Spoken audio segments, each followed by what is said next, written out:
Welcome my dear viewers to my Facebook page and YouTube channel PB Tutorial Home.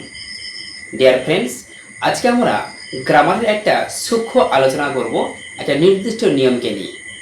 বন্ধুরা, কোনো ভার্বের ঠিক শেষে যদি একটাই কনসোনেন্ট থাকে এবং সেই কনসোনেন্টের ঠিক আগে যদি একটাই মাত্র ভাওয়েল থাকে, তবে সেই ভার্বের শেষে যদি আমরা সাফিক্স যোগ করি অর্থাৎ ইডি অথবা আইএনজি যোগ করি, তবে সেই ভার্বটি অর্থাৎ সেই যে শব্দটি যখন আমরা লিখব তখন কিন্তু শেষের যে কনসোনেন্টটি ডবল হয়ে যাবে।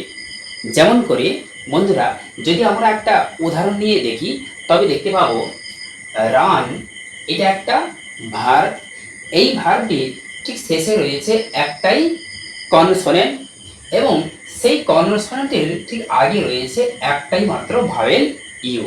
তাই এই ভার্বটার সঙ্গে এই শব্দটির সঙ্গে যদি আমরা ইআর এই সাফিক্সটি যোগ করি তবে হবে রান নার, রানার। অর্থাৎ এই শেষের এনটি এই ক্ষেত্রে কি হয়ে গেল, ডবল হয়ে গেল।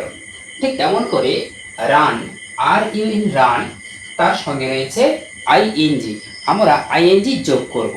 এই ক্ষেত্রে হবে কি রান,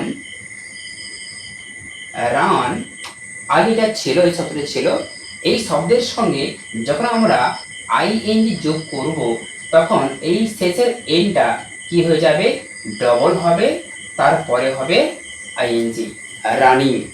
ঠিক তেমন করে স্টপ, এটা একটা ভার্ব এবং এই ভার্বে ঠিক শেষে রয়েছে একটাই কনসোনেন্ট এবং তার ঠিক আগে রয়েছে একটাই ভাওয়েল ও।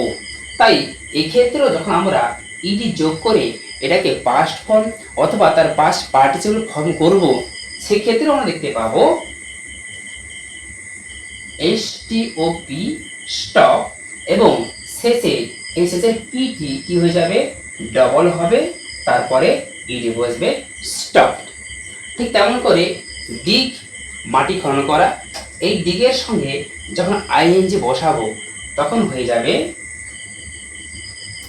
ডিআই, জি আগে ছিল, তার সঙ্গে আর একটা জি বসবে, তারপরে আইএনজি, ডিগিং। বুঝতে পেরেছো বন্ধুরা?